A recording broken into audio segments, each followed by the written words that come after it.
गुरु और शिष्य की कहानी। धीरज के फल मीठे होते हैं, ये कहावत हम सभी ने सुनी है। पर फिर भी कई बार हम जिंदगी के कुछ निर्णय लेने में बड़ी जल्दबाजी कर देते हैं और बाद में हम अपने किए पर पछताते हैं।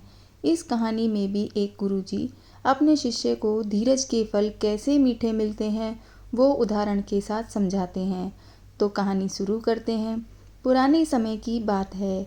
एक गुरु अपने शिष्यों के साथ एक गांव से गुजर रहे थे। तभी गुरुजी को अचानक प्यास लगती है और वो अपने एक शिष्य को पानी लेने के लिए भेजते हैं। गुरुजी अपने शिष्य को यह भी बताते हैं कि तुम सामने वाले तालाब में से ही मेरे लिए इस घड़े में पानी भर के ले आओ। उसके बाद गुरुजी बाकी सारे शिष्यों के साथ एक पेड़ के नीचे बैठकर आराम करने लगते हैं। वो शिष्य अपने गुरुजी के लिए घड़ा लेकर पानी भरने के लिए तालाब की ओर जाता है। वो तालाब के पास जाकर देखता है कि कुछ गाय भैंस उस तालाब में नहा रहे थे और कुछ महिलाएं भी उस तालाब में कपड़े धो रही थी। तालाब का पानी बहुत ज़्यादा गंदा था। वो पानी पीने के लायक नहीं था। उस शिष्य को ये समझ में नहीं आ रहा था कि इतना गंदा पानी वो कैसे अपने गुरुजी के लिए लेकर जाएं। उसने वहीं थोड़ी देर इंतज़ार किया पर उसे कुछ भी समझ नहीं आया और वो बिना पानी लिए ही वापस चला गया। उसने गुरुजी के पास जाकर उनसे कहा कि गुरुजी, मैं आपसे माफ़ी मांगता हूँ क्योंकि मैं आपके लिए पानी नहीं ला पाया। पानी बहुत ज़्यादा गंदा था और तालाब में कुछ पशु नहा रहे थे और साथ ही कुछ महिलाएं वहां कपड़े धो रही थी, इसलिए पानी बहुत ज़्यादा गंदा था और मैं नहीं ला पाया। गुरुजी ने उस शिष्य को कहा, अच्छा ठीक है, हम लोग कुछ देर के लिए यहीं आराम करते हैं, तुम भी आराम कर लो।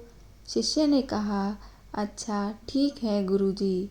1 घंटे के बाद वो गुरुजी उसी शिष्य को फिर से पानी लेने के लिए उस तालाब की ओर भेजते हैं। उसे कहते हैं कि तुम मेरे लिए तालाब में से पानी लेकर आओ, मुझे बहुत ज़्यादा प्यास लगी है। अब फिर से वह शिष्य सोचने लगा कि तालाब का पानी बहुत ज़्यादा गंदा है, उस गंदे पानी को मैं गुरुजी के लिए कैसे लेकर आऊं। फिर भी गुरुजी के कहने पर वो दूसरी बार भी तालाब की तरफ जाता है। वहाँ पर जाकर उसने देखा कि तालाब में जो पानी था वो साफ़ हो चुका था। जो मिट्टी और गंदगी थी वो भी सब बैठ चुकी थी और पानी एकदम साफ़ हो चुका था। यह देखकर वह बहुत खुश हुआ और उसने घड़े में पानी भरा और गुरुजी के पास जाने लगा। गुरुजी के पास जाके उसने कहा कि ये लो गुरुजी, पानी पी लो, अब तालाब का पानी साफ़ हो गया है। तब गुरुजी ने पानी पिया और गुरुजी ने कहा कि मैं तुम सबको यही बात समझाना चाहता था और वो भी उदाहरण के साथ, इसीलिए मैंने तुमको पानी के लिए भेजा था। गुरुजी ने सभी शिष्यों को समझाते हुए कहा कि धीरज रखने से ये तालाब का पानी साफ हो गया।